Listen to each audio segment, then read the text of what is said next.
Hey, what's going on, everybody? This is Warren, And this is Jay.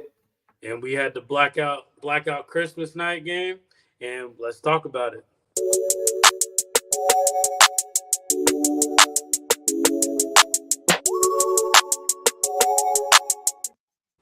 It didn't happen for him, but I'm not so panicky about whether or not come playoff time, if they can advance out of a wild card win to a divisional round and maybe even an NFC championship game. Here's why, though, because they'll have home field advantage throughout, except San Francisco have the number one seed. The Cowboys are not, right? Richard, you say, well, Skip says the Cowboys are better than them. Here's the problem, though. The Cowboys beat them in Jerry's World. They won't be playing them in Jerry's World if they're so lucky to get past the Saints or the Buccaneers come playoff time when they got to go on the road. Now, when you fast forward it to San Francisco went into Philadelphia and handed. Hey, what's going on, everybody? This is Warren. This is Jay, and we just sit up here and we just gonna talk about the game on Christmas Day. Uh, Jay, first off, let's just start off the right way. First, we apologize for missing out on last week. We are actually attending Dennis's podcast and his group. It was awesome talking with them, getting their A lot of input. fun. Yeah, and Sean was awesome as well. But yeah, it was just good just talking with other Eagles fans, and that's what we do. We just want to mesh in with everybody, get everybody's opinion, because at the end of the day, we all got the same goal. We all want to go to the Super Bowl. We all want to see the birds in Vegas. Um, but yeah, Jay, how was your Christmas though? It was good. It was good. I was spending with my family, with my kids. I'm a family man, so it was all good. We got to watch the games together, eat, open up gifts. It was a very beautiful moment. Awesome, awesome. Yeah, The Eagles almost ruined my Christmas, though. almost, bro, almost. But it was a They Christmas almost ruined gift. my Christmas, man. Christmas gift. Cowboys lost, and the 49ers lost on Christmas, so we can't be too upset about that. Yeah, my Fact. Christmas was good too. I spent it at Lincoln Financial Field watching the game. The energy was there, the hype was there. The all black jerseys they hit different than the Kelly Green. Yeah, it's a They hit different fact. than Kelly Green. They So wear. I got my yeah, Lotta on today. exactly. But yeah, it was all good. But yeah, you kind of get to see. I think it was a good experience, especially after all the talk about how the team's been after the three straight loss and being in the link, seeing how the fans are reacting to everything. That was another good experience. But hey, let's get on to it. Well, Let's. I want to say one thing. There was one player you told me about. You texted me. You told me he's hyping up the crowd. I want you to share with the viewers. Who was that player that you said was Oh man, hyping up? Shaq Leonard. Anybody? I know he expressed a little bit on TV, but when you saw him on the field, bro, he was hyping up the crowd. He was feeling the energy. It was almost as if he played that game and he was 100% him. And when I mean 100% him, meaning after the trade, after all that, like he was ready to get back in action. It's like And he's settling in. yeah, and it's good seeing players like that of his caliber and with his accolades to just have that energy and just be ready to just dominate on the field. So that was good seeing him. But yeah, he was hyped. Me and the guy that were talking that was next to me, we were just talking about. We were just like, yo, he's on one today, bro. He seems like he's about to take off. He actually did take off with the most sacks. Um, Yeah. I mean, most No, tackles. most tackles. Yeah. Yeah, And he most had that good tackle for a loss in the beginning on that first drive. In the beginning, he set the tone right away. exactly, and that's what he came in. He was feeling. He was trying to be the tone setter of that game, and it was a good game. Me personally, I think it was a very good game. A few slip ups, but I think we did very well. But yeah, let's go ahead and get started. Uh, let's just talk about the offense first. Jay, what did you think about how the offense performed? I think the offense had a little bit more spark than opposed to the last three games. During the losing streak, I seen a little bit more. A little bit more execution from on passing plays, getting a little bit more people involved. Calcaterra had his first two catches of the season on that crazy play too. So I just want to see him spread the ball around more, keep the defense on their toes.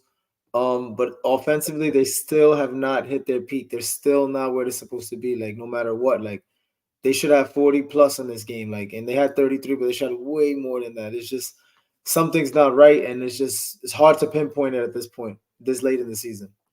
Yeah, most definitely. I think the Eagles offense had a lot of good solid plays. Um, let's take for granted though that this was against the Giants. A lot of plays were executed the right way. I think the only play that was not executed as expected was that interception. Mm-hmm. With Dallas Goedert falling down and them getting the interception. And then in special teams, we can't forget about the run-in that Zacchaeus and Boston Scott had. Pee Wee blunder. Yeah. So that alone gave the other team 14 points. So that's I feel like those two errors like it could have been a blowout, but those two errors kind of made it more competitive than it should have been. Those two errors right there, the defense to me played well in the game. I was saying this to my brother-in-law earlier. We were speaking. The defense played well to me in this game. If you really look at the score, the Giants had the two touchdowns they had. One with Barkley scored right when they had the blunder after the field goal. They were inside the 10, and then they had the pick six. So when you really look at it, they got gifted those two tutties. So it's just really did. It was encouraging to see the defense play better. Like I'm on the defense right now. The offense is really where the problem lies to me. The defense, even if it's a little bit better under Patricia, we should be okay. And I feel like it should be that way. Yeah. And Vincent said, listen, the Giants blitzed the Eagles the most. The offense had a hard time trying to get the rhythm. Jalen didn't hit the check down. Yeah, that's true. Jalen didn't hit the check down, but I would definitely say that you know what? Why don't we do this? I'm gonna go ahead and pull up the stats from that game, just so we can kind of have a visual of what we're looking at here. So yeah, Jalen Hurts had 301 yards passing,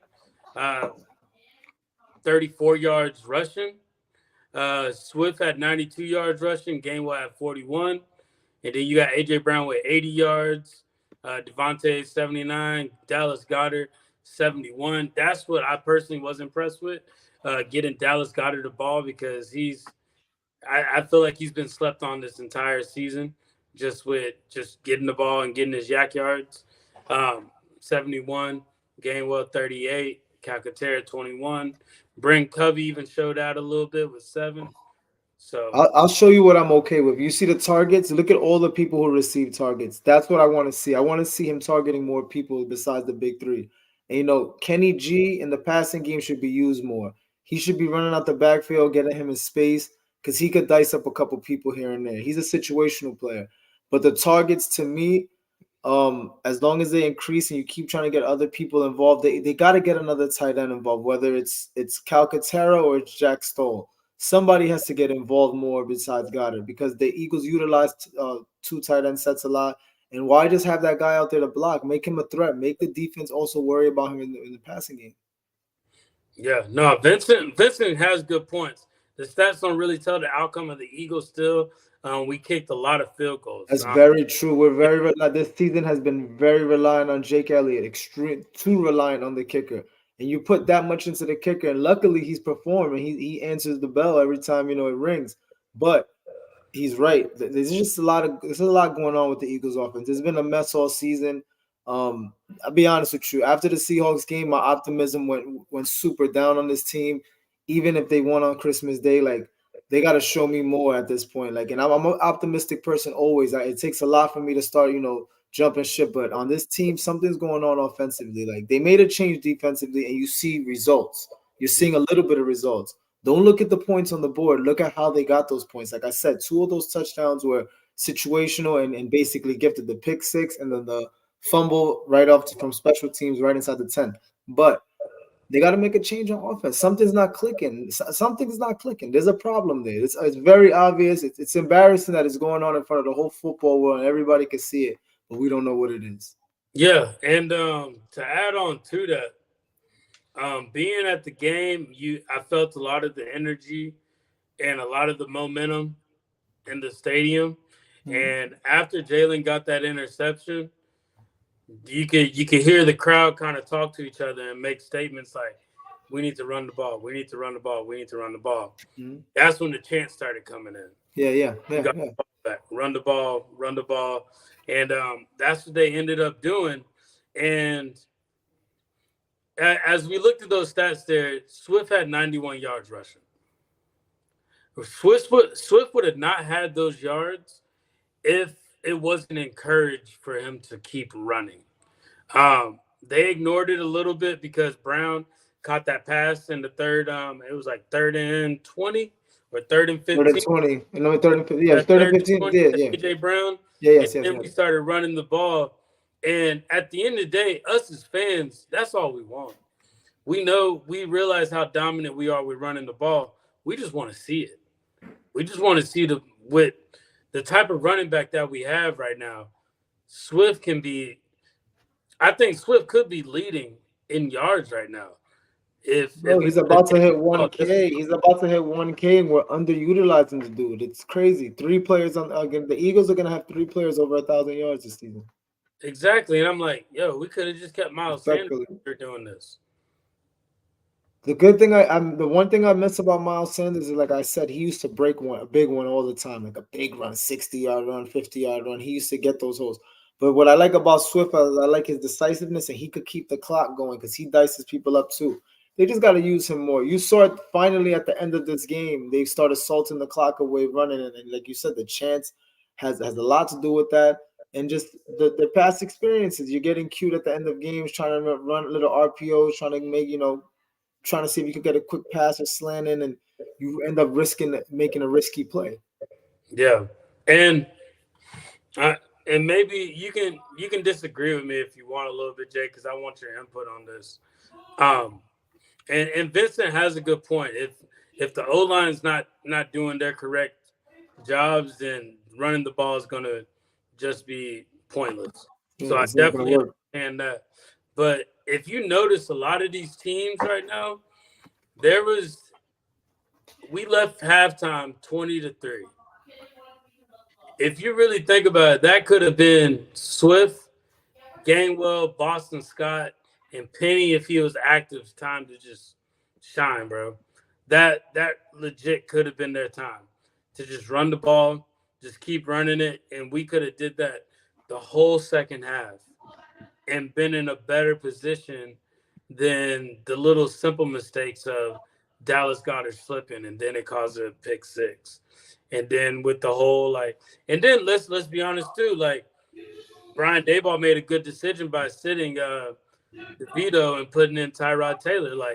At the end of the day, that was a smart decision by him, according to the Giants coach. That was a smart decision because he knew the situation he was in, and he brought him and he put the right person in that position. So Tyrod Taylor got them a better chance of winning. Mm-hmm. But I feel like if we could have just focused, the team doesn't understand the right timing of just running the ball. And I feel like that's what we did last year that is affecting us this year. It's like when we get that big lead, we want to make the explosive play and have that huge yards throw for a touchdown to AJ or Devontae. When honestly, bro, we don't need that. We just need to just push, methodically take control of the clock and just run the ball down. Yeah, the time, not the time management, but just how we're utilizing our time and the advantage that we have with the score. I'm just not seeing that anymore. That's my biggest issue that I see, because all these games that they've played, and we can all agree whether they ended off bad or ended off with a loss or anything like that, we've seen the Eagles' time to just cram it. We've seen them to close out games, and they're not closing out the games because they end up just throwing the ball. When throwing the ball is not the best option at certain times. But I want to get your input on that, because that's just something that I've noticed as a fan watching the game, being at the game. But what is your thoughts so far? Yeah, I mean that comes down to play calling and play design, and like I said, the Eagles they just look flat on offense. I'm not even like I said, my optimism is low. I'm not even gonna act like I'm super hyped. Just going into these playoffs, I'm very nervous. Similar to 2017 when I posted it up early on Facebook when they barely beat the Raiders, and I'm just like this team is not gonna go far. It might be one and done in the playoffs, but this team got to get it together, man. I just feel like they need to get more creative on offense also too. I'm praying they have plays they have hidden in the playbook come the January February time as they Postseason. play. Yeah. I'm praying they do because it still looks vanilla to me. It still looks vanilla. A lot of off script plays, a lot of crazy things have to happen for certain plays to happen. It's just you can't rely on these things, man. You got to rely on execution, like motion. Just try to get some guys in motion. Try to get some off. Try to get some creativity. It's just too vanilla, man. Now let me throw this at you too. And while I ask you this question, I'm gonna put this up. This is the standing right now. If the season was to end right now and we go strictly into the postseason, this is what we're looking at. But do you feel like that might be what it is? They just don't. They're not trying to expose all their plays right now, and they're waiting for the No, post. I don't think that's what it is. I'm just hoping that they have some creativity that they may be keeping aside. Teams just certainly do that in the postseason and just run because it's just what's going on like now offensively. They don't look like it can go far. It don't look like it can go far. You play an elite defense or a defense like let's just say like just a more swarming like even just like the Niners defense. That doesn't work. You're not confusing anybody.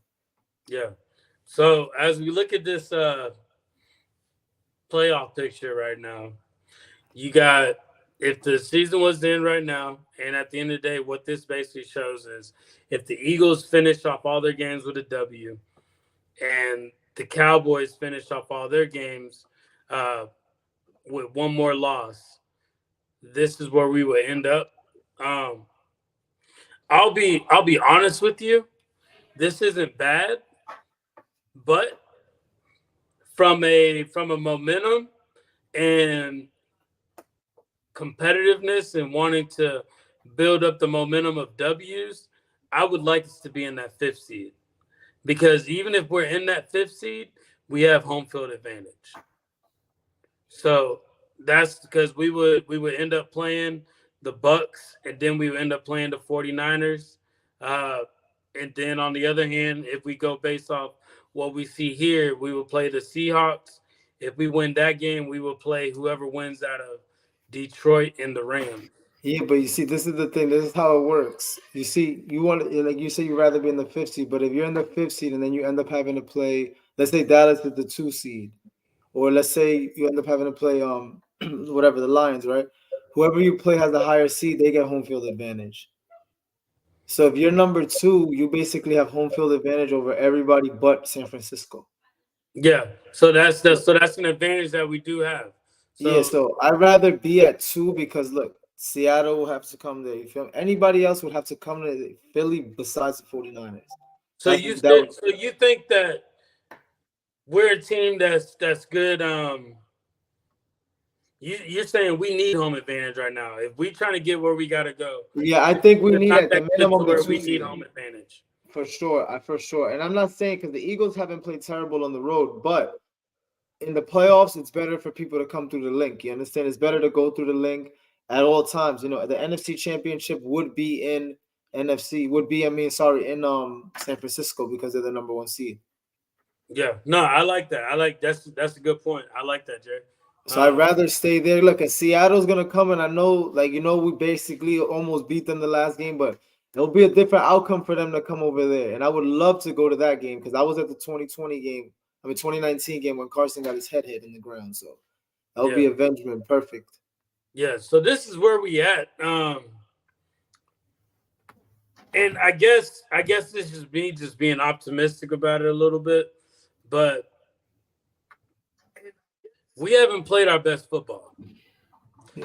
We've seen our best football from all these other teams.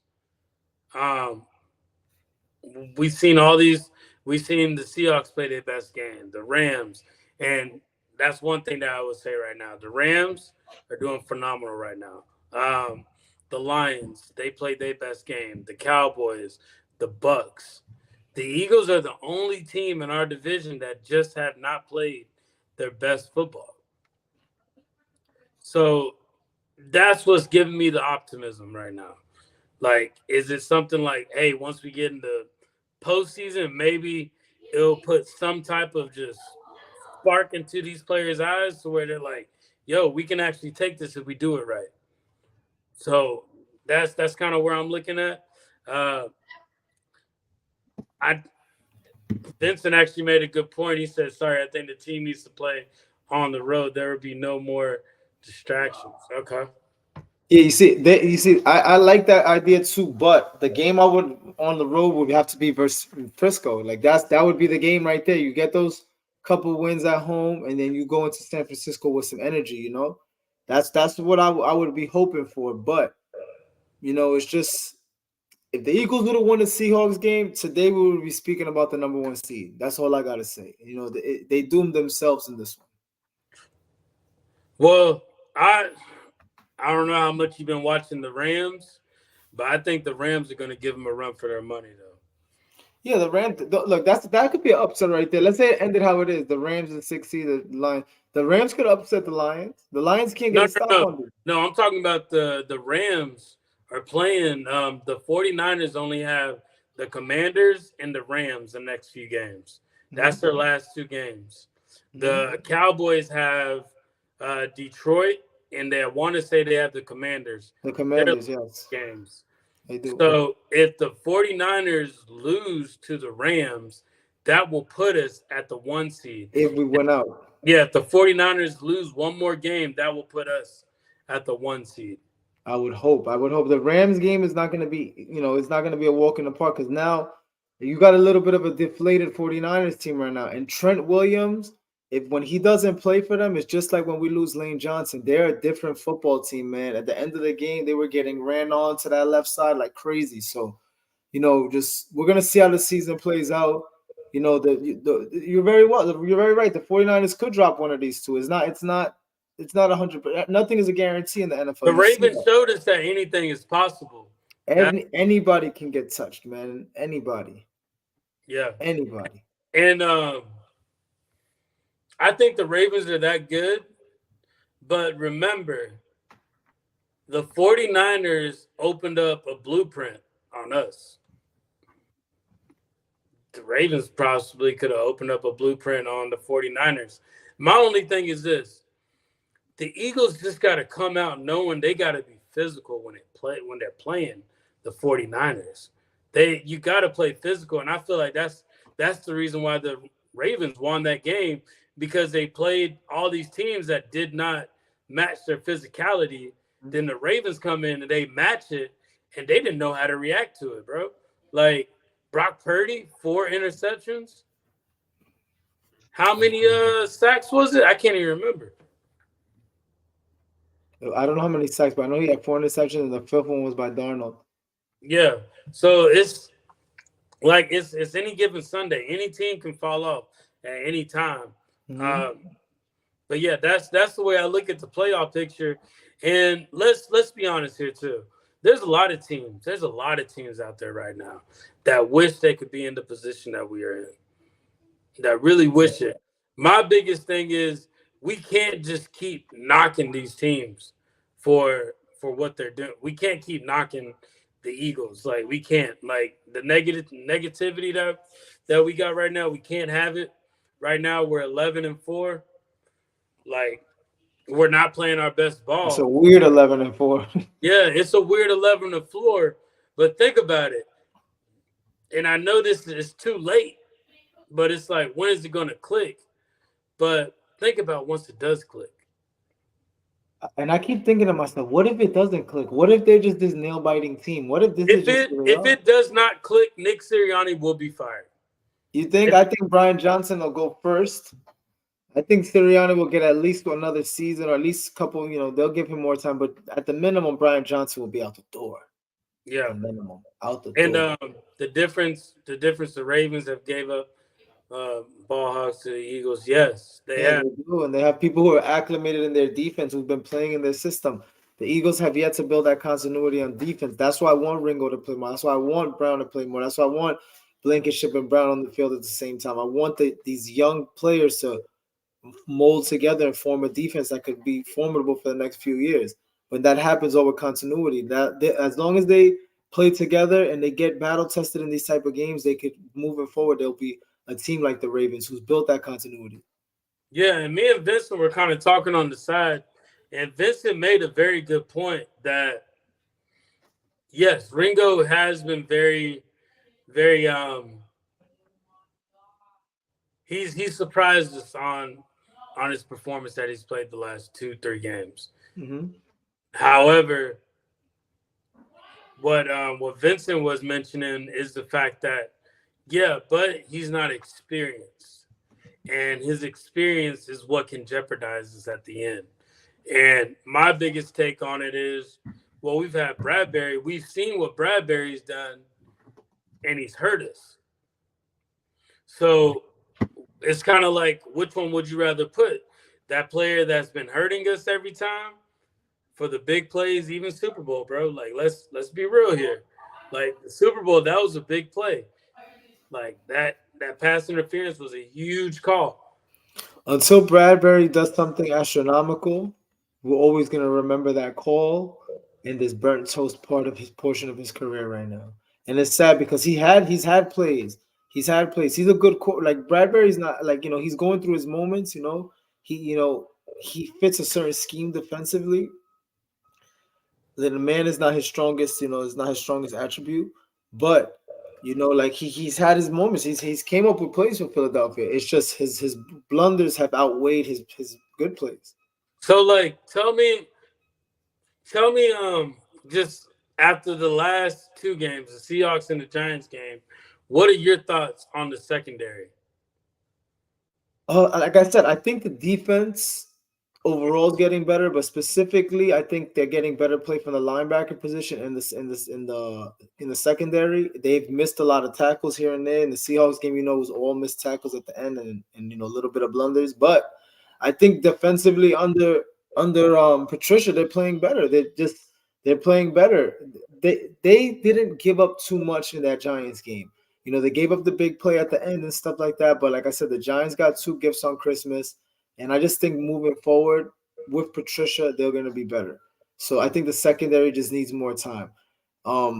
When Slade comes back, I think if Ringo's playing well and Bradbury's playing bad, what do? Do you bench Ringo and then bring Slade back and then bench Ringo? Like, can you really do that? Do you want to do that to a young, hot playing corner when he's playing good ball? So we got to see what's going to happen when Slade comes back.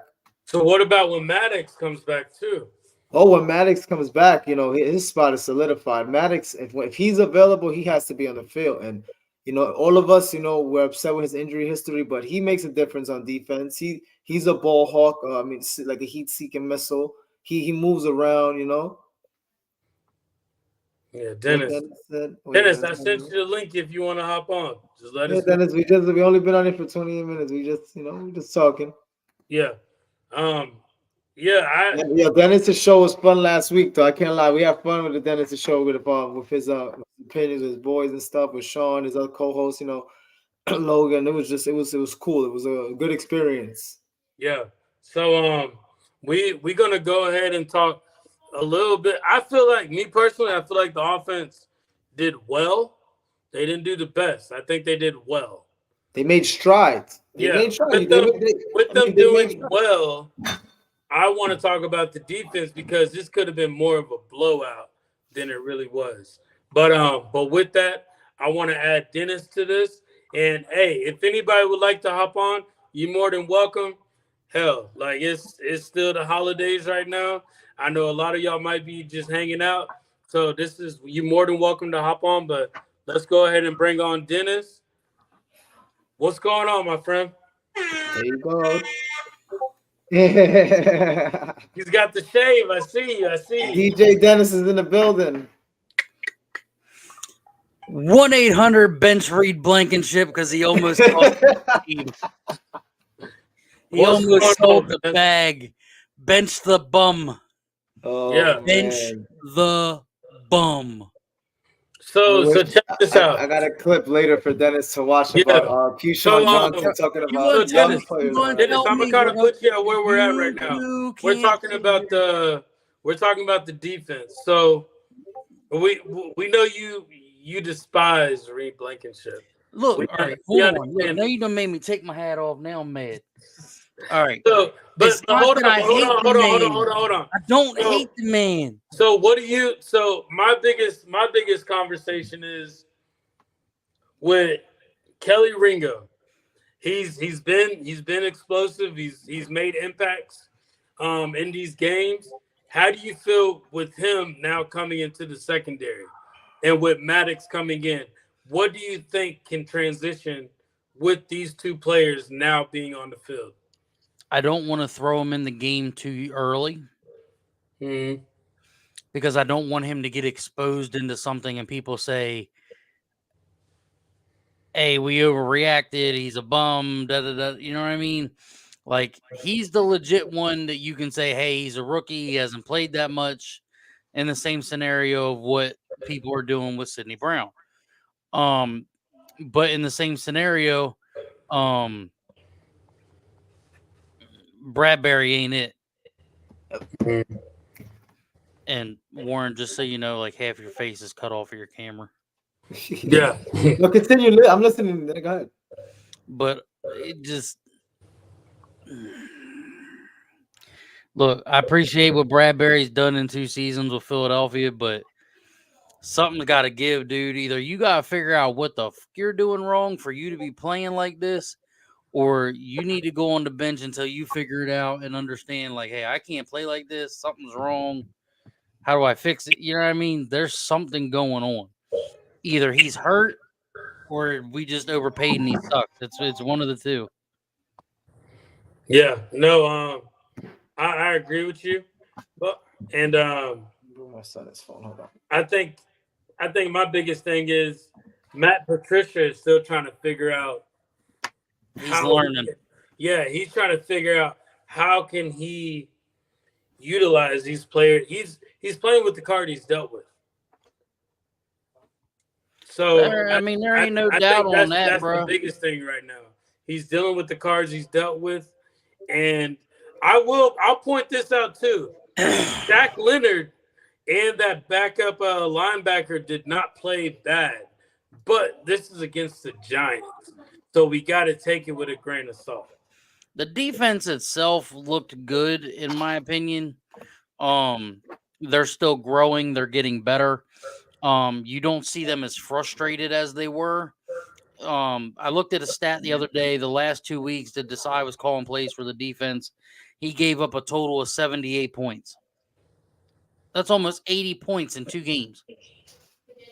I'd hate to even add up the rest of the beginning of the season to now.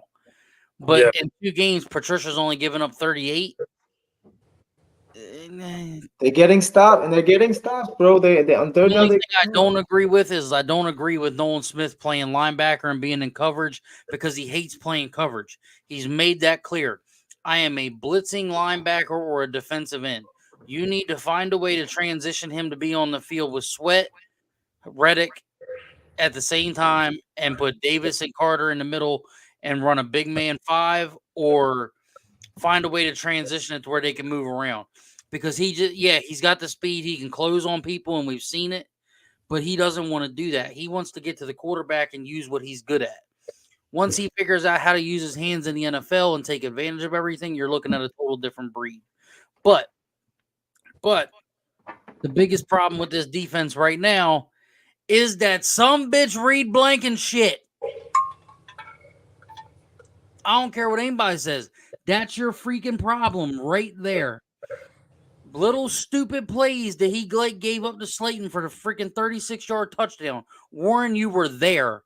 You can't sit there and tell me that's not a basic route that he knows he cannot give up. Yeah. When do we? With that, real quick, Dennis. We're gonna add Dennis. We're gonna add Vincent to this too. That was a bad We're play talking by about defense. When are we gonna stop making excuses for this kid? That's true. But when That was a Simmons bad play. 100%. That was a bad play. That was a But bad that's not. play. Stop That making wasn't it. necessary. Listen, that wasn't necessary on Blankenship. That was more on the DC defensive coordinator. He called that play. And he even made a mistake. He even admit that was a bad play. He shouldn't have called that defense. So you know what I mean? Listen, Reed is growing, but he also make bonehead plays. I'm not gonna sit here and cast him off the way how you're doing, but everybody has their own opinion. But I'll give you this: Brown is making stride, but the problem with Brown is he needs to calm down. He's He too needs to get back excited. to He's basics. ready to One roll. I speed. No, agree. he needs to get back to Overcommitting. basics. Yeah, he's one. Overcommitting sometimes. That's the issue.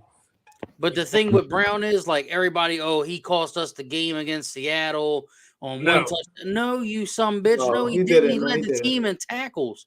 The person that cost us the game in Seattle was Bradbury, and the one dude was like, oh, he missed a tackle on the last drop. So what? Bradbury got targeted 6 times and gave up 90. But guess what, though? Let's keep it 100%. Let's keep it honest.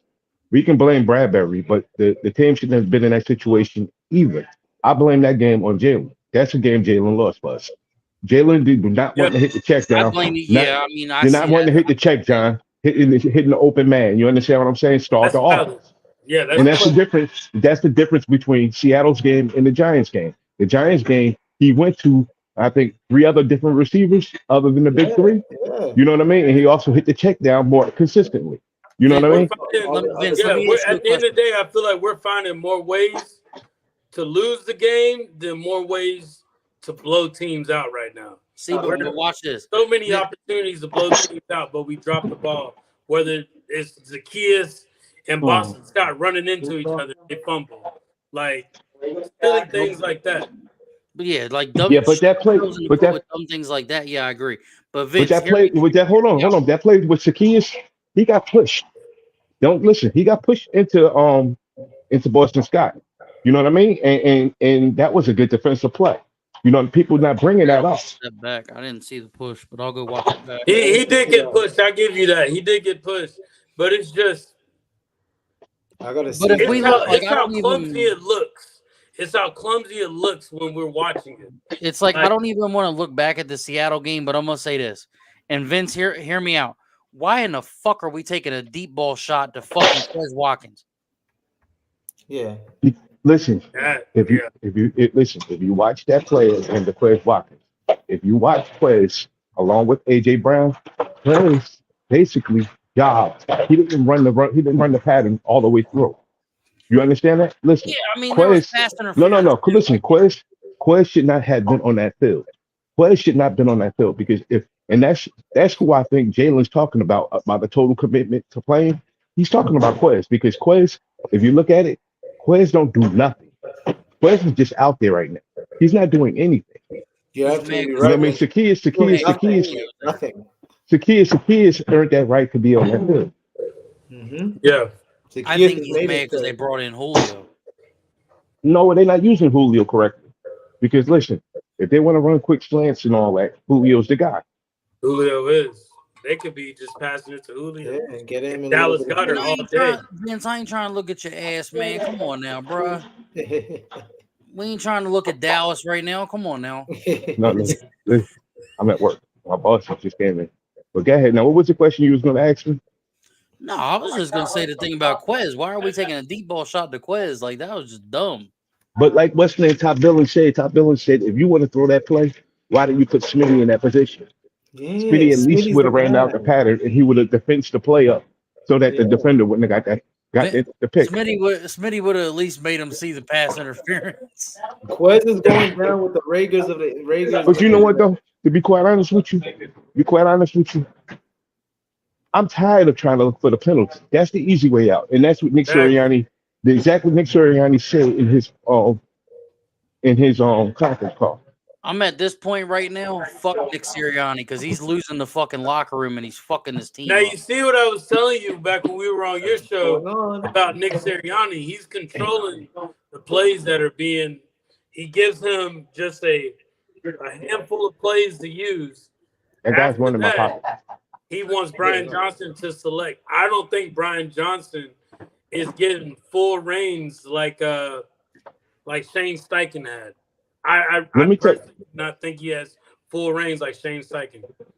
If you watch that play when we was at the goal, when we hit AJ Brown and AJ Brown stutter step and caught the pass and he took it for I think 9 additional yards after the catch, that was in Brian Johnson's playbook. There are some plays that they utilize in Brian Johnson's playbook, and certain plays they're not.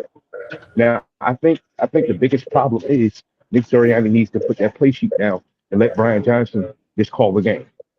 That's the main problem, and that's the problem with AJ and Smitty. They're getting tired of the inconsistent play calling. Yeah. And the thing is, and here's the thing, they know what. Listen, AJ Brown trained all summer. Smitty didn't have a summer. Jalen Hurts trained his ass off this summer. They know what's at stake. And right now, who's blowing it for this team is the head coach, because he's too arrogant. I don't know if I can take plays from a college NCAA cover quarterback. I think he's still sitting back. But at this point, you know what? Then at this point, anything can change, can be better, because at this point, what how can we get any worse? Like putting. But listen though, Hey man, but look, you saying that you said that though, but it's just funny. Shane Steichen is number 7 in the league right now with plays with motion. The Eagles are dead last. So what that tell you? Man, What does I'd that tell rather you? What fire does that tell freaking you? Brian Johnson and get Frank Wright, dude. Brian Johnson. I would rather So- get rid of Nick Sirianni. So Yeah, you saying that? Listen, you're saying all this about Frank Wright. Frank Wright got fired from Indy because his offense was sucked too as a vanilla. head coach, but he's No, good his as an offense offensive was too- coordinator. We won to a Super Bowl with the guy. Yeah, but that was with but Carson listen, Wentz, too. That but was you with gotta Carson understand Wentz. something. You gotta understand something. If you listen to Doug Peterson, when they put the 15 plays together, it was Doug Peterson, it was Frank Wright, it was the wide receivers coach, and it also was the quarterbacks coach who all had a role. You understand what I'm saying? And they scripted those plays. Not just one person scripted the plays for the all 15. You know what I mean? That's what made that coaching staff that great that year, because they had all the pieces in place. Now, last year we had the pieces in place, but people get promoted. Yeah, but I don't think they had a contingency plan with this. I'm I think sticking it's with all what I within the said. though. contract. I'm sticking with what I said. He's losing the locker room because they're about to punch Sirianni in the face. Nah, But Nick Listen, winning- Sirianni at the same time, I winning think. cures everything. Yeah, but like we talked about last week too, Dennis, Nick Sirianni chose to hire Sean Desai. When Sean Desai was hired, Howie Roseman said, "All right, you can hire him, but I'm bringing in crap. I can't even think of the name. Patricia. Yeah, I'm bringing in Matt Patricia. So just in case he dropped the ball in that area, we got somebody to fill in that role. No, and I'm Well- with you. I agree. But what Now I'm he didn't have a contingency plan with Brian Johnson though. If Brian Johnson did not fill his role, and Nick Sirianni probably said, "Well, I'll just do it then." And look at where we at. We honestly we're playing. But listen we're though. playing, No, we're hold playing on. But like listen though. 2021 Eagles, But but listen with though. the AJ Brown. That's what we're playing. like. Going back to what y'all just said, what y'all was just talking about. Now, okay, when Nick Sirianni put this coaching staff together, remember they had 15 people, 15 candidates for defensive coordinator. You understand that? And the only defensive coordinator they chose was a Dick Fangio student. I told you Nick Sirianni's obsessed with Dick Fangio. Dick Fangio defense is trash. Now, the reason why Dick Fangio is having success in Miami is like me and you talked, is because they got the players to play that position. The Eagles don't have the players. You got 2 30-plus-year-old corners. Now I'm gonna give you this, Dennis. Blankenship is a better third safety than starter.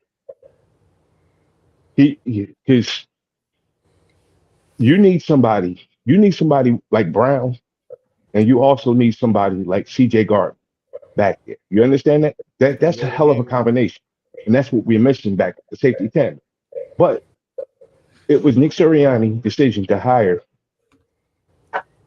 Desai because he was a yes man one of them, like I said, Exactly. one of them, a yes man, and he came out, he flat out lied to the fans. That's why the fans are a little trumped because he promised this and promised that from his defense. His defense hadn't shown that since the Dolphins game when they were So, dominant. Vince, I want to ask you a question Yes, because sir. me and you kind of see defense the same way, right? Yep. Now, last week we seen where Brown was out there in the Seahawks game. He was kind of playing like a linebacker-ish type of role, but he was playing coverage most of it like a third safety.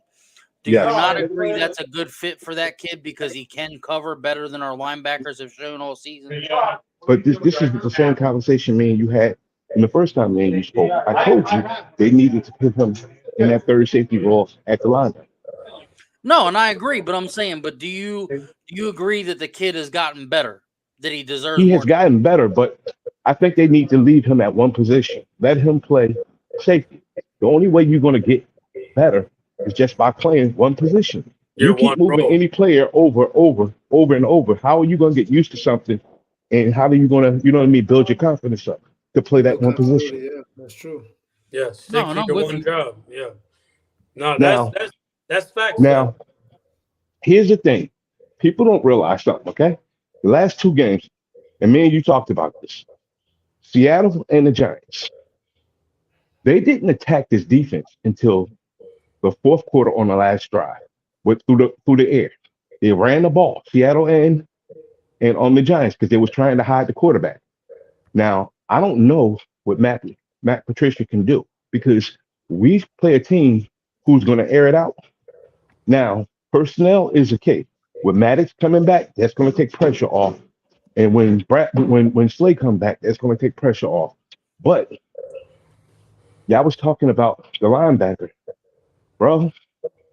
His stats said he had a good game, but you know what? If you watch the game, did he really? Because he caused a key run to Barkley because he ran in the wrong gap. You talking about Leonard or you talking about Yep. the Leonard, guys I'm don't talking about play. Leonard. I'm giving Shaq Leonard a freaking extension right now. Not me. I'm not. I can't do that. and that's why I I say can't you do gotta that. I take can't it. do You that gotta because take it with a Shaq Leonard- grain of salt because it is the Giants, and I we're don't care, man. I'm not. Give him a we're 2-year a postseason extension right now. team. So He's we better I than can't Morrow. because he can't cover. He He's can't better cover. than Morrow. Well, Nick Morrow shouldn't be here. Remember, Nick Morrow got cut, and they brought him back because of the injury to what's his name. So You let me understand let me ask y'all something real quick. Do y'all feel like the reason why the linebacker core is so dysfunctional right now? And Jay, like, give me your take on it first. Is because Nakobe Dean is not that green dot like he was planned to be during camp, during off season. That was his expectation. That was He's his thing. hurt. Yeah, but that's what I'm saying. With him now being out, do you feel like that's why our linebacker core is hurting?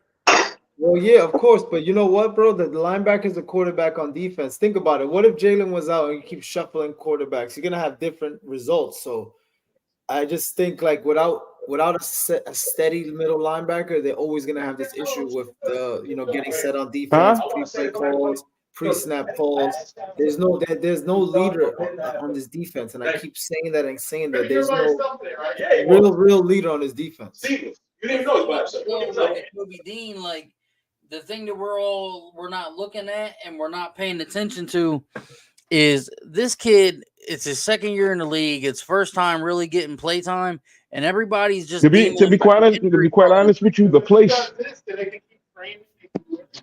To be quite honest, go and dip him and just claim him as injury prone. Like we ain't giving this kid time to develop. Shit, Trotter was here two different times with the Eagles, and they cut him both times, but Trotter stood out after so long. I'm telling y'all, everybody keeps sleeping on Nakobe Dean. Give it time, and in Matt Patricia's defense, I'm telling you. Oh no, That I is think gonna be a I like different I like the fact that I What's going want on, Dean Kai? back. What's up, Kai? I want Dean to be back. I wish he was back, but if he could end up being like Maddox is that player that when he's on the field he makes a difference, but he's usually not available. And that's what's happening with Dean. He's falling into that category. You know, Dean. There's a lot of film on Dean hitting his gaps and. I got my mask on and everything. He's a gap stuffer. That's what he is. If I change him, you'll see it. They'll fall out. He has good tape. He has a good tape. But he has tape. Good tape. But what I'm saying is, if you give Nakobe Dean the time to learn from somebody like Shaq Leonard, you're gonna get a freaking monster. Oh yeah. That's but think about it like this: Kelly Ringo. We all had low expectations for him. I didn't expect him to do jack shit. We had low expectations for him. I cut that motherfucker in Madden. He comes into the game, everybody's throwing out all these stats. He did this, he did that. This is how quick he is. He stopped all receptions, all that good stuff. We haven't seen Nakobe Dean. We haven't seen Nakobe Dean play a solid 6 games. We have not seen that. So just think about that. Well, listen, here's my thing on Nakobe. Here's my take on Nakobe. I like Nakobe leadership, but what I don't like is Nakobe Dean's lack of speed. Nakobe Dean is great against the run, but if you put him in coverage, he's liable, and that's an issue. He was exposed. That's the same with Trotter, though. Now, Trotter didn't have cover speed. Now, do I think him and Cunningham work good together? I thought they worked well together. But the Eagles just need to stop being cheap, address the issue, draft a legit linebacker. Or Jeremiah Trotter Jr. Yes. So this is my thing. I'm gonna reply to Kai real quick. So do you think we need to trade Nakobe Dean? Oh, don't why you gonna ask him some reckless shit? Come on now. No, because let's seriously think about this. He's taking all of our money. He's got money from us now. We have him sitting there. He's on a rookie deal, bro. We can use the same thing with Maddox. Maddox has not played the last 2 years. Nakobe Dean's on a rookie deal. You ain't paying him shit right now. Yeah, but I'm saying I want to see what he can do. I want to see. Listen, let's be 100. Let's keep it 100%. Let's keep 100% honest right now. You said trade Maddox. Now, no. Which team's gonna pick up a player? No, hold on. Which team's gonna pick up? Bruh. So why are you getting upset about trading Dean if Dean hasn't done anything? Why do we still have Dean ain't making no money? Trade Maddox. Keep Dean on that rookie deal. Yeah, Dean got to stay around as long as that. So why are we keeping Devontae Maddox for the money that he's making right now? He ain't worth it.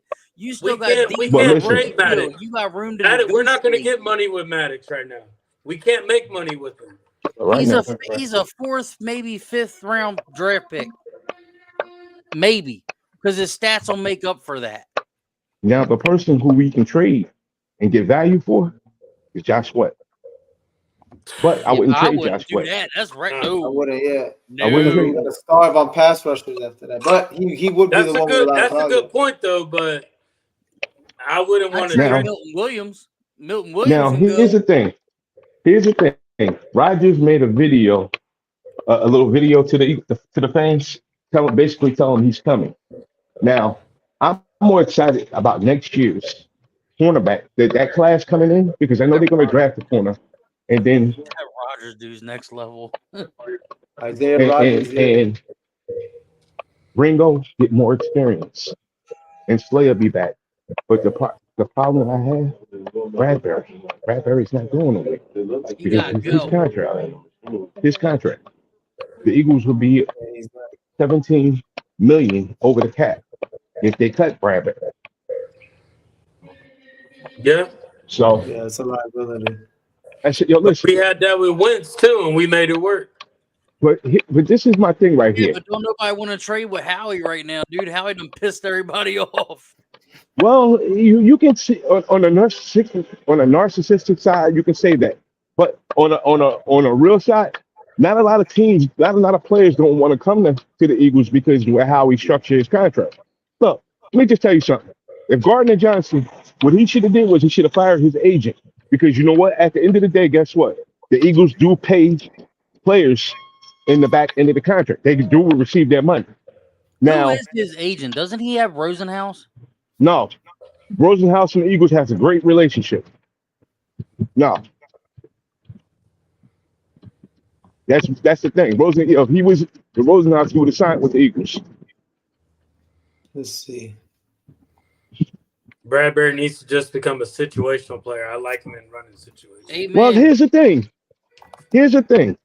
Last week against the Giants, we had Bradbury sticking the tight end, and you know what?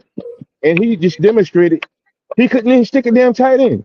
He's just reliable right now. I'm thinking Bradbury. I think he lost his confidence.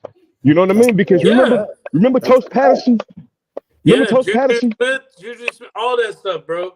All that stuff. Listen, remember Toast Patterson? Of course, Bradley Fletcher, all sorts of Eagles corners. Bro, listen, all them players lost their confidence.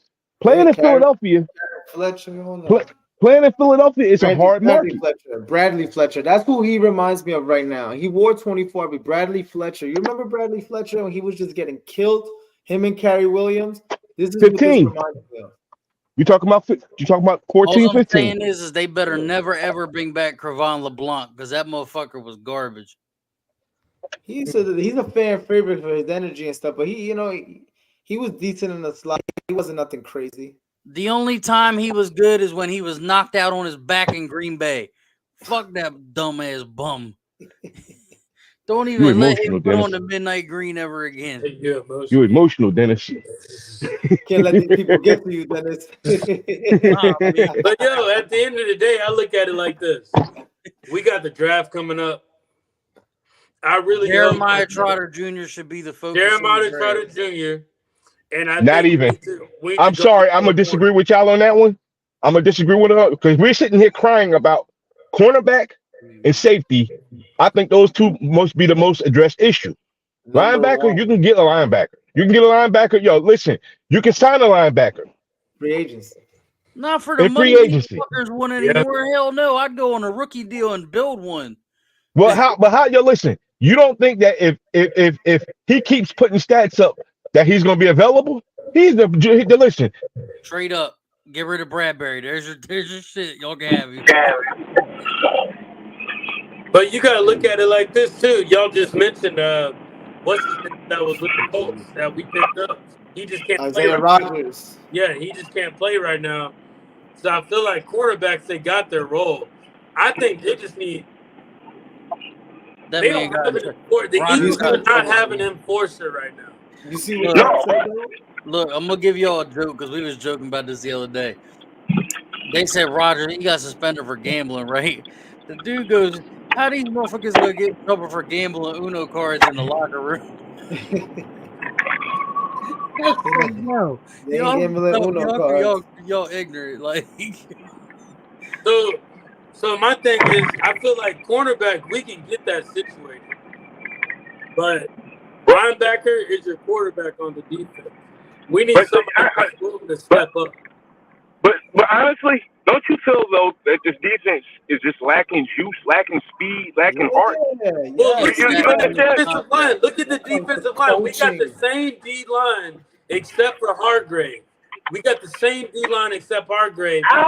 No, we lost players in rotation. We lost players in rotation also. We lost a defensive in the rotation. Well. I know Vince is big. We're missing right now. We're missing Sean Bradley because Sean Bradley was a stock linebacker for us on a situational move.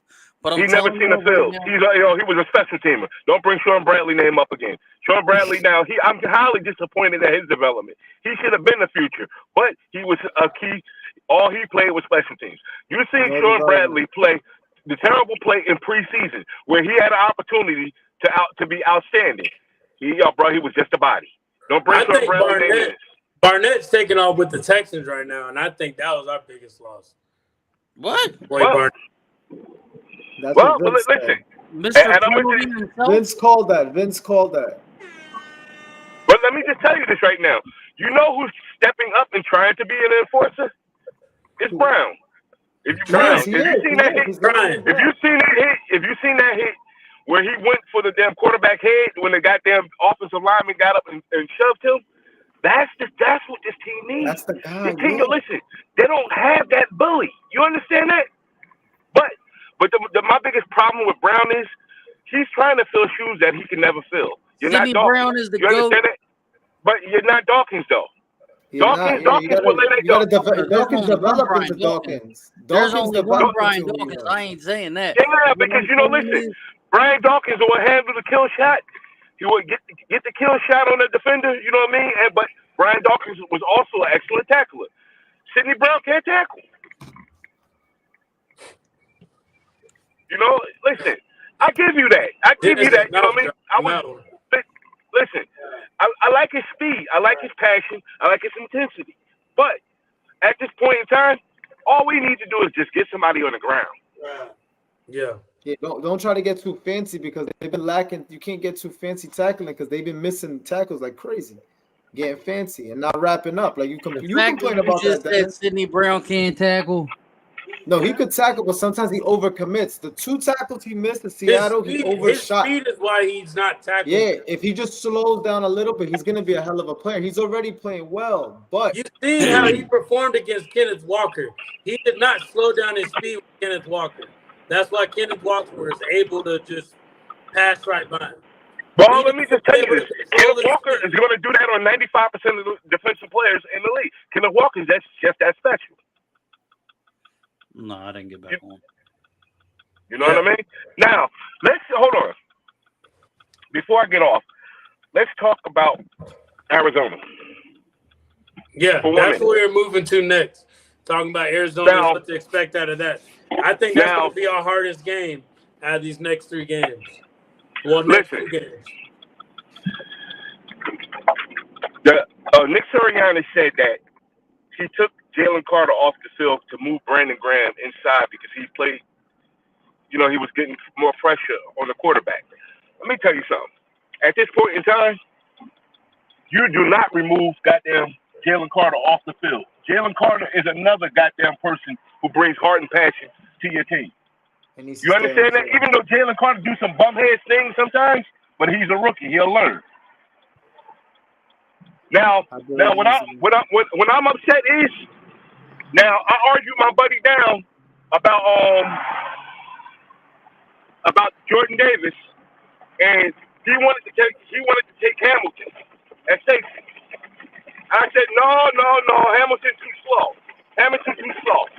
I dropped the ball on that one. I did not know Hamilton was going to develop into the player he is right now. Hamilton is a monster. And just think about it. If we had Hamilton back at safety, we wouldn't be talking about safety. At all. Yeah. No, that's true. Wouldn't be. Yeah, he's a big safety, 6'4", 200. He's not a small safety by any means. Hold on, I'm gonna get off the noise and go Barry.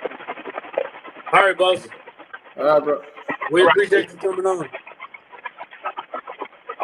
I have a legit question. Kai says, I have a legit question. Call it overreaction, but is Nick really that guy, or is he elevated immensely by an amazing OC and a defense that's got hot with turnovers?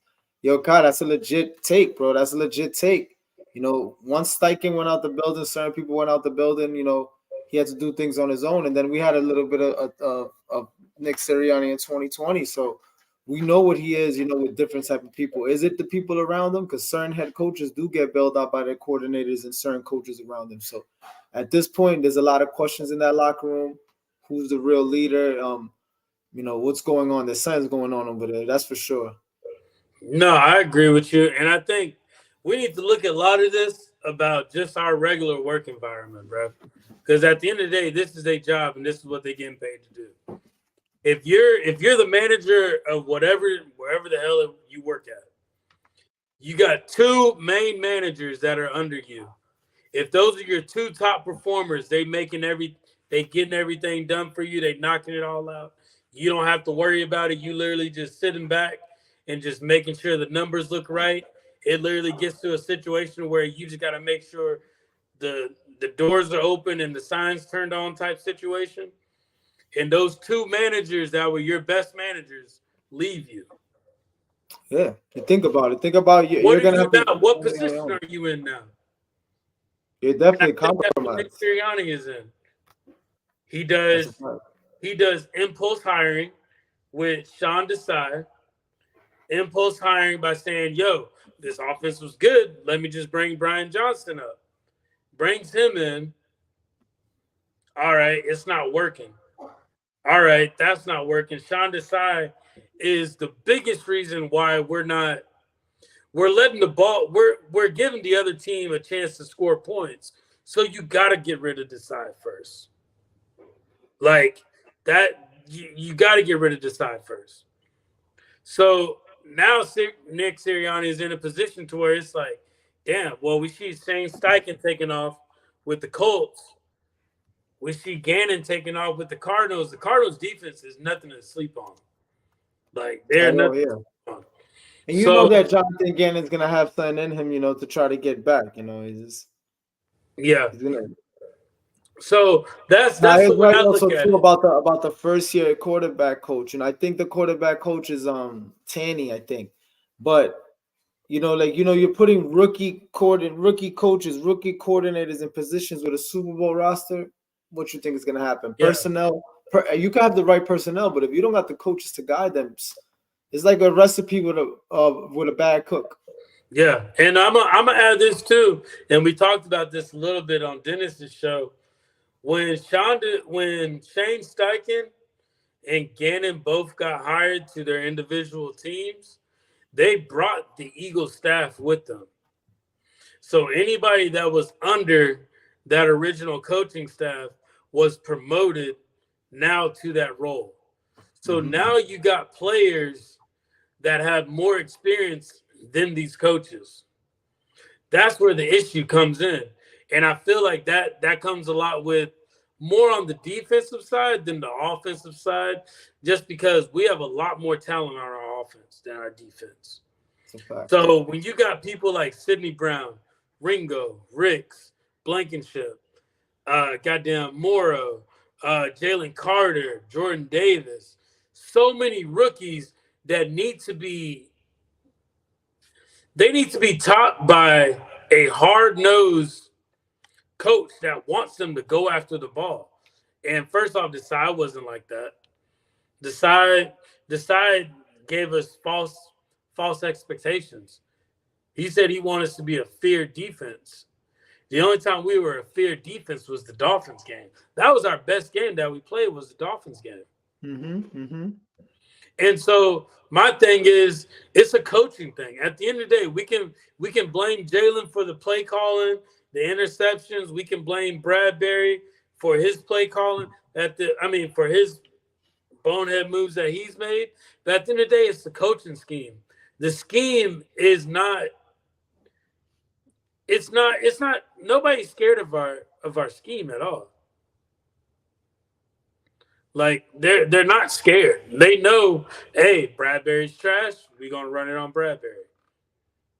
Like we shouldn't have to have that expectation, especially coming to the postseason. That's a fact. We shouldn't. Bears were happy to see this guy go. Yeah, and then they there was no uproar when he left them, probably because he came to us. And the defense, Slay says that the players failed him, but I think he failed himself. Many times, this defense was just too, just too soft. I like how the defense has played the last 2 weeks compared to the whole season. Yeah, no, they played well. After watching the Ravens play, and I'm not saying that Patricia should stay and be the DC either, but it's better than what the Sty had going on. So they still have questions moving forward. Yeah, let me ask you this: do you think it's time to move on from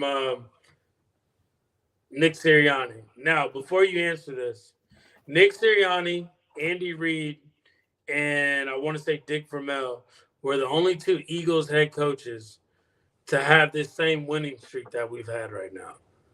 Now, I think this is the best Eagles talent that we've had and personnel that we've had. Out of all those three coaches, this is the best personnel that we've had. Do you think that we need a new head coach to just change up everything, but a head coach that is going to play towards Jalen's talents rather than making him have to throw the ball? I think Sirianni, bring a different offensive coordinator in, because he may be one of those coaches who's reliant maybe on a better offensive coordinator. I think he should stay. I don't think they should let him go. They let Doug Peterson go after Doug Peterson won a Super Bowl, and I'm not gonna lie, I felt a little sour about that. I felt like Doug should have still got his chance moving forward because who knows what Doug could have did with Jalen? Because Doug got the most out of Carson, got the most out of Nick. He may have gotten the most out of Jalen, but it ended up going well for us. Jalen ended up making it to a Super Bowl. I still think he needs more time. People forget Sirianni's still a young coach himself. He's a third-year head coach, or what is it, fourth season head coach? So it's just you got to give him more time, I believe. So what if the Eagles made the decision, hey Nick, let's let you go ahead and test out the market as a coach. You went to the Super Bowl. Let's say he goes to the Colts and Shane Steichen stays with the Eagles as the head coach.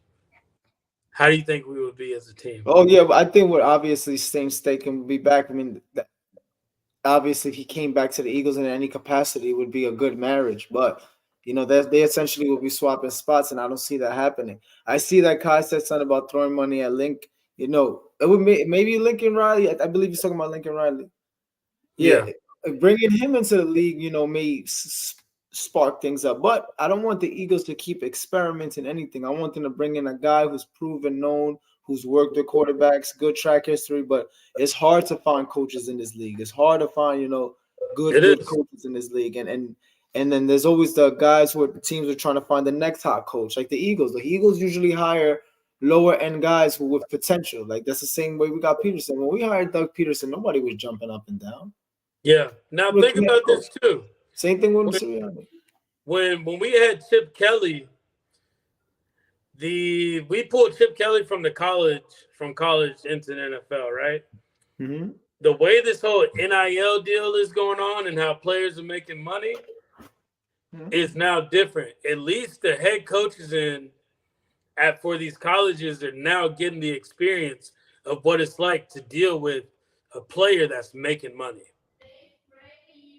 So I think what the point that Kai made, it might be a good move, but what we got to understand too is the Eagles management team. It's Howie Roseman's team at the end of the day. This is Howie Roseman's team. Yeah, he's responsible for putting the roster together. Yeah, but he dropped the ball this season. We want to give Howie the flowers, but we also got to give him heat when he deserves it. He dropped the ball. Not coming into this season with an experienced coordinator on offense. I don't care if Brian Johnson was in the building. He was a quarterback's coach and going light on the linebacker position. You know, expecting more from less. You know, Eagles don't value linebackers and running backs, and at some point that got to change. At some point, you got to get it. Yeah, he's talking about hiring an OC, not a head coach. I think that would be a good move. The Eagles need a new OC. They need a spark. They need something different. They need to change. They need something different that's going to benefit the receivers and the running backs. And we honestly don't give that much value to the running backs because we don't pay them their worth. I think it would be a good move and getting Brian Johnson out, but Nick Sirianni does not want an offensive coordinator that's going to challenge him. But that's what he might need. And, you know, on the offseason, he might need it, but think about it. Are you really going to – and think about it, bro. You got to think about in your work environment too. Are you going to want somebody that's going to not listen to you or that's going to challenge every move you make?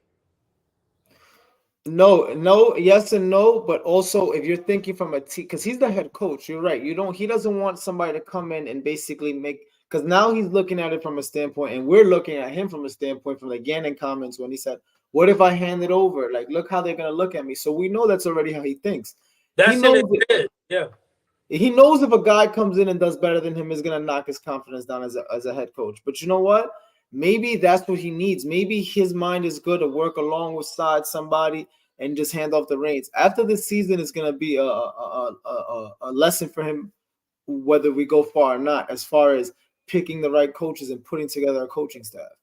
Yeah, and like I said, this is the thing to where, like, all this stuff that we talk about, guys, like, at the end of the day, put it in your own work environment, like, situations. Like, Nick Sirianni is your general manager. He's the head honcho in charge. Like, put all those type of situations in that place. And I just feel like he's not going to want somebody to come in and say, yo, everything you've been doing has been wrong. The only reason why Shane Steichen worked is just like you going to one of your best managers and saying, yo, you are a beast at this. I want you to own that. And you own it, they master it. That's something taken off your plate so you can focus on other things. That's the way he treated Shane Steichen when it come to being the play caller. Shane Steichen was good at it.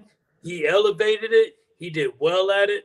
But at the end of the day, all it did was take away Nick Sirianni's deficiencies with calling plays. And like I said, I do not think Brian Johnson is playing with a full deck of cards when it comes to calling plays. I bet you if you ask Brian Johnson, he has his own book of plays that he knows we could be playing with, but Nick Sirianni does not want him to do that. That is my honest to God personal opinion. I feel like Brian Johnson, with his experience, with him knowing Jalen, with him having a good relationship with the players, he knows what these players need, but Nick Sirianni is not letting him. And think about that as well. Think about how frustrating that is for the players. Like, yo, you know Brian Johnson can call the right plays, but Nick Sirianni is telling him, yo, don't call that. Or no, we're not calling that. Like, that's frustrating. And look at the way they're interviewing when they're getting interviewed. Read their body language. Think about the words that they're saying. Like, they're not playing up to the expectation. When you putting that in, that's saying we're doing every play that you have called and we're still not hitting it. We need something different. That's what the players are saying. The players will only say they need something different if they know that something better is there. That's the only reason why you ask for something different in anything in life, because you know there's a better option somewhere else. Yeah, that's a dead. I agree with you. You only put, when there's a threat on your heels, it also is going to make you perform either better or worse. Yeah. So that's the fear in the back of his mind. Yeah, but no, bro. I'm glad we talked about this. With the Cardinals game coming up, I think it's going to be one of our most challenging games, just because Jonathan Gannon does know Hurts. He does know our offense. He knows what we're expected to do. I've watched the way Gannon's played against the Cowboys. I watched the way he's played against the 49ers. He's gave them a run for their money. This is going to be the toughest game, and I think this is actually going to be the statement game that's going to let us know as Eagle fans where we at. If we can move past our old ghosts and demons and try to move forward, I think we're going to be in a good spot. Yeah, I just want to see Kaiser White is there. Kaiser White, Pascal. Like all these boys are there that used to play with them. So they know how these players operate. I agree. So it's gonna be a battle. It's not gonna be an easy game, but they just need to put me a definitive game together. I want to see a 40-point banger. I want to see something. I just want to have a game where I could just not worry as much as we've been worrying all these games. Exactly, bro. Before we get up out of here, I want to shout out to Devontae Smith hitting 1,000 yards in receiving this year. 1K. Like, as much as we talk about the Eagles offense and all that, we still got receivers hitting over 1,000 yards. Hopefully we can get Dallas Goedert on that same road. But yeah, we've been taking off. Congratulations to him. Kai has something he wants to say. He said, I think it's the week we pull it together and we force the Niners to compete against the dangerous Rams team and last week of the year. It's a top 5 offense. I agree with you, and that's what I was telling Jay. The Rams, their running back, bro. That running back is, bro, he's just as good as McCaffrey. They could drop one. Just as good as McCaffrey, just younger. Yeah, I agree with you, but I think we go into this Cardinals game knowing that they have an advantage on us, and we know we have to play even harder.